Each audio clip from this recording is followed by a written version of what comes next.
Bismillahirrahmanirrahim. Assalamualaikum warahmatullahi wabarakatuh. Baik, saya akan mempresentasikan artikel review yang berjudul Four Models of Language Learning and Acquisition and Their Methodological Implication for Textbook Design yang dikemukakan oleh artikel ini ditulis oleh Herman Fang, Friedrich Schiller, Universitas Jena, Jerman. Dalam sejarah metode pembelajaran bahasa, ada 3 pendekatan utama. Yang pertama yaitu pendekatan berbasis tata bahasa, yang kedua pendekatan audiolingual, yang ketiga pengajaran bahasa komunikatif. Situasi sekarang mengenai penelitian pengajaran bahasa terkait dengan desain bahan ajar adalah, yang pertama, budaya berbeda-beda, tidak bisa hanya menggunakan satu skenario pembelajaran saja. Yang kedua, kebanyakan secara umum kurikulum dan buku teks itu tidak dapat dikaitkan dengan satu metode saja. Lebih sering mereka menggabungkan berbagai metode.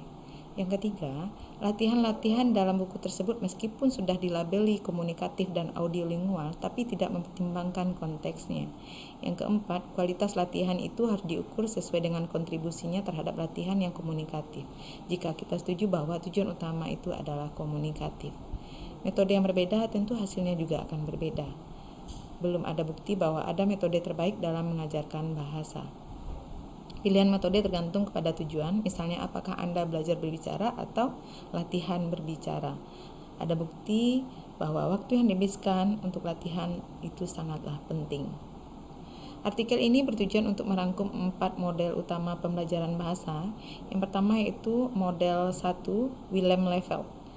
Model ini digerakkan secara leksikal yang diusulkan oleh peneliti Belanda yang bernama Willem Leveld pada tahun 1989 dan kemudian dimodifikasi oleh De Boot pada tahun 1992. Yang kedua yaitu model kedua, The Fourth Strand. Model ini didistribusikan dengan fokusnya adalah kelas. Pertama kali diusulkan oleh Paul Nessian pada tahun 2001. Yang ketiga yaitu model output hypothesis dipelopori oleh Meryl Swine. Awalnya dimaksudkan sebagai tanggapan terhadap teori creation. Yang keempat itu model access dari Elizabeth Gedbonton dan Norman Segalowitz pada tahun 2005 yang berusaha untuk mencapai pemahaman terhadap pendekatan pembelajaran komunikatif yang berbeda. Sebenarnya banyak model pembelajaran bahasa yang lain, tapi yang 4 ini yang memiliki 2 keuntungan. Keuntungannya yaitu yang pertama, memberikan penjelasan tentang cara kerja pembelajaran bahasa, khususnya model kedua dan ketiga, yang masuk akal dan sangat jelas dalam penemuan ilmu saraf baru-baru ini. Keuntungan yang kedua, mereka memberi pedoman praktis untuk perencanaan dan distribusi praktek di ruang kelas. Nah, ini gambaran interaksi antara pelajar dan buku teks dalam dunia pendidikan. Bisa dilihat dari yang di sebelah tengah, Designing Learning Environment, merancang lingkungan belajar yang terdiri dari buku teks, media, ruang kelas nyata, dan virtual. Dan ini memberikan kesempatan untuk panah yang di bawah, mengajar, mendukung pembelajaran dengan konseling, menjelaskan, mengarahkan, menyusun, memberikan materi, dan umpan balik. Nah, kita lihat panah yang ke atas, ini akan bisa membentuk konstruksi makna, pembelajaran otonom dalam sosial, berbasis topik, dan interaksi berorientasi tugas atau latihan. Nah, kita lihat satu persatu dari 4 model tersebut. Yang pertama yaitu model Willem Leveld. Willem Leveld mengembangkan model bahasa ujar pada akhir tahun 1980-an di Max Planck Institute di Nijmegen. De Boot kemudian menerapkan model itu pada bahasa kedua. Ia menegaskan hal itu untuk pembelajaran bahasa pertama dan bahasa kedua agar sama-sama berkembang. Menurut Willem, bahasa ujar itu diproses secara otomatis, sedangkan Vogel mengatakan bahwa bahasa ujar itu dipengaruhi oleh jumlah leksikal. Meskipun model ini telah dipakai selama beberapa waktu, kemudian dibahas oleh para ahli yang lain karena sejumlah keuntungan yang ditawarkan, yaitu keuntungan pertama, model ini memperhitungkan dasar leksikal pembelajaran bahasa asing termasuk tata bahasa atau grammar dan sangat mendukung semua pendekatan leksikal. Kemudian model ini memasukkan neuroscience, ilmu saraf, karena makna kata ada yang eksplisit dan ada yang implisit. Yang ketiga, model ini membedakan antara proses sadar dan bawah sadar serta menambah lokalisasi fungsi di dalam otak. Yang keempat, berorientasi pada hasil karena menekankan pentingnya kemampuan berbicara. Model tersebut memiliki sejumlah aturan praktis karena mendukung lemmata makna tertulis dan leksemantik makna tersirat pada tahap awal proses pembelajaran. Setelah itu baru pembelajaran tata bahasa, kemudian pragmatik. Nah, jadi model ini sangat cocok digunakan dengan post method era dan menghasilkan ide untuk mencerahkan latihan secara runtut atau teratur. Tantangan yang dihasilkan dari model tersebut adalah bagaimana kita menerjemahkannya menjadi sebuah rancangan pembelajaran yang mendukung secara optimal kepada peserta didik untuk semua tahapan encoding. Baik, model yang kedua adalah dari Paul Nation. Pengaturan pembelajaran bahasa asing secara tradisional tidak seimbang penyebarannya. Guru lebih banyak mengajarkan tata bahasa daripada mengajarkan menyimak dan berbicara. Guru sebagai pusat pembelajaran, kesempatan belajar secara individu dan problem solving lebih sedikit. Akhirnya siswa tidak fasih dalam berbahasa. Dengan adanya model tradisional tersebut, kemudian banyak muncul buku-buku bahasa Inggris yang memuat banyak latihan, tetapi tetap saja belum mendapatkan hasil yang baik atau maksimal.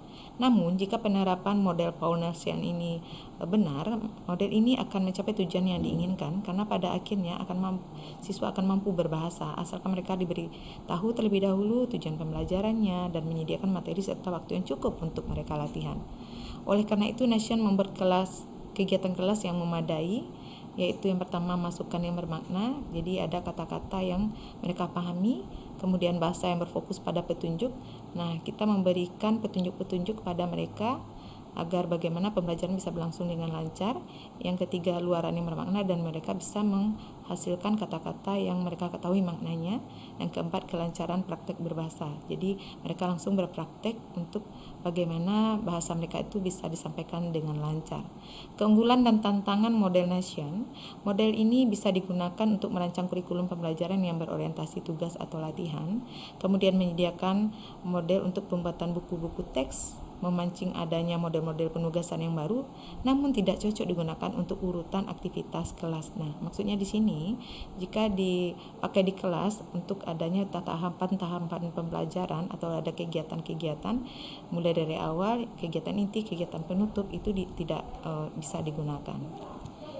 Dalam seminar pelatihan guru, model First Train Nation ini digunakan untuk menganalisis tugas dan latihan individu, mengidentifikasi kontribusi mereka terhadap pencapaian tujuan komunikatif, merancang urutan pelatihan, dan mengevaluasi desain buku teks secara umum. Dengan demikian, model ini membantu meningkatkan kesadaran akan tujuan dan kualitas latihan, dan secara umum membutuhkan distribusi kegiatan pembelajaran yang lebih merata. Selama seminar itu, guru menemukan bahwa terdapat hasil yang kurang maksimal dalam materi pembelajaran mereka. Nah, ini contoh penerapan model Nation. Di sini ada diberikan gambar atau foto-foto tokoh idola. Kemudian siswa disuruh menulis teks secara singkat tentang tokoh tersebut, tapi tidak menyebutkan nama tokohnya. Nah, akhirnya gambar dan teks dipasang secara terpisah atau ditempelkan secara terpisah di dalam kelas tersebut. Teman-teman yang lain menemukan pasangan foto dan dengan teks tersebut. Nah, itu contoh penerapan dari model Nation ini.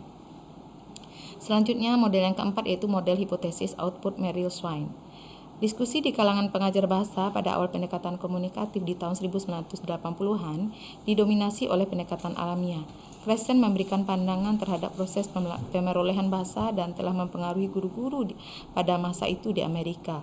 Namun, model ini telah mendapat kritik dari awal karena outputnya tidak relevan atau tidak cocok. Merrill-Swain pada tahun 1995 adalah salah satu peneliti pertama yang mempertanyakan pandangan Kresen tersebut, bahwa peserta didik hanya bisa mendapatkan keuntungan dari masukan atau input yang mereka miliki.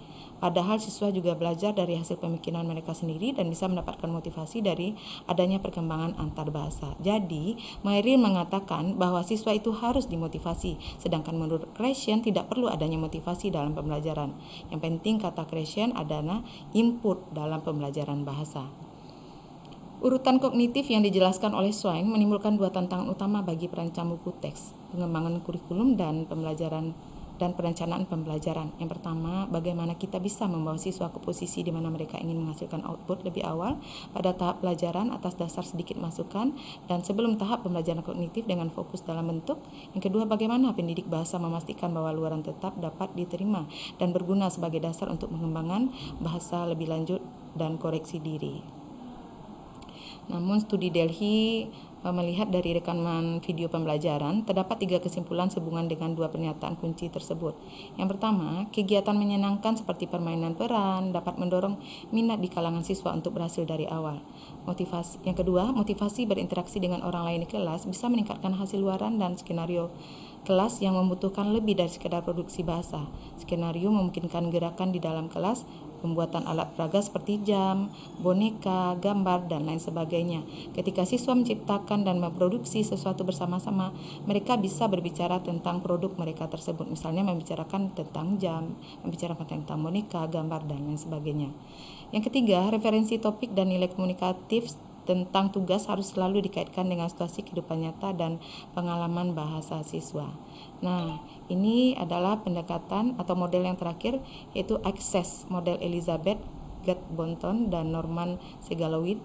Dia membuatkan akronim Access, kepanjangannya adalah A, automatization, otomatisasi dalam, kemudian C atau komunikatif, C yang kedua konteks dari, E esensial, S speech, S segment. Nah, itu kepanjangan dari Access. Nah, ini tahap-tahapnya ada 3. Yang pertama yaitu fase otomatisasi kreatif, pratugas atau sebelum tugas, memperkenalkan tema atau topik, kemudian uji kesiapan pelajar, menyiapkan peragakan tugas, kemudian tugas utamanya adalah peserta didik terlibat dalam suatu tugas di mana ucapan-ucapan yang secara fungsional digunakan dan ditimbulkan secara alami secara berulang kali. Contoh tugasnya adalah pemecahan masalah, permainan peran, permainan simulasi. Tahap 2 yaitu fase konsolidasi bahasa.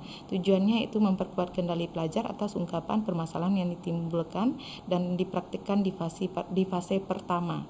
Contoh tugasnya yaitu kelancaran, akurasi, dan tugas penemuan tata bahasa. Tahap ketiga yaitu fase komunikasi. Tujuannya menguji penggunaan ucapan yang dipraktikkan dalam konteks. Prosedurnya, peserta didik terlibat dalam aktivitas komunikasi atau aktivitas yang berhubungan dengan compatible yang ada pada fase otomatisasi kreatif. Contoh kegiatannya itu pemecahan masalah, permainan peran, dan permainan. Nah, ini ulasan kritis saya. Menurut pendapat saya, dari keempat model pembelajaran tersebut memiliki kelebihan dan kekurangan. Jika dilihat dari yang pertama yaitu model William Levert, lebih menekankan pada latihan berbahasa yang dipengaruhi oleh penggunaan leksikal seseorang. Latihannya secara runtut dan teratur. Tantangan yang dihasilkan dari model tersebut adalah bagaimana kita menerjemahkannya menjadi sebuah rancangan pembelajaran yang mendukung secara optimal pada peserta didik untuk semua tahapan perolehan makna. Ini belum terbukti berhasil secara nyata untuk pembelajaran bahasa. Butuh penelaahan lebih lanjut tentang hal tersebut. Kemudian model yang kedua, Ford Strand. Model ini membantu meningkatkan kesadaran akan tujuan dan kualitas latihan. Selama seminar, guru menemukan bahwa terdapat hasil yang kurang maksimal dalam materi pembelajaran mereka. Kemudian model ini tidak cocok digunakan untuk urutan aktivitas di kelas. Maksudnya di dalam kelas untuk kegiatan awal, inti, dan penutup ini kurang cocok digunakan. Model ketiga adalah hipotesis luaran Merrill-Swain. Menurut saya model yang ditawarkan oleh Merrill-Swain ini ada benarnya bahwa siswa juga belajar dari hasil pemikiran mereka sendiri dan bisa mendapatkan motivasi dari adanya perkembangan antarbahasa. Jadi, Merrill mengatakan bahwa siswa itu harus dimotivasi, sedangkan menurut Krashen tidak perlu adanya motivasi, yang penting ada input.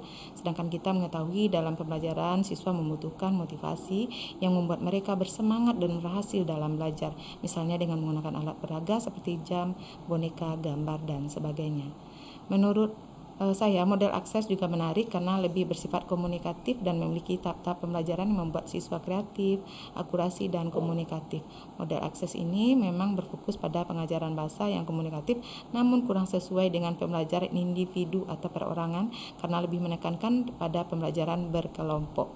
Jadi, dapat disimpulkan bahwa di samping semua metode ini memiliki kelebihan, model-model ini juga memiliki kelemahan atau kekurangan. Sekarang, bagaimana kita menggunakan model tersebut dengan meminimalisir dan mengatasi kelemahan-kelemahan tersebut. Simpulan dari artikel ini, pendidik dan pengajar bahasa perlu mempertimbangkan sejumlah pendekatan dan model mutakhir tentang perencanaan kurikulum, distribusi kegiatan pembelajaran, dan kemajuan perencanaan untuk buku teks dan instruksi kelas.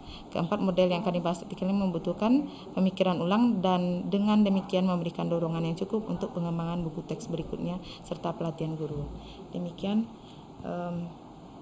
presentasi penjelasan dari saya tentang artikel review ini.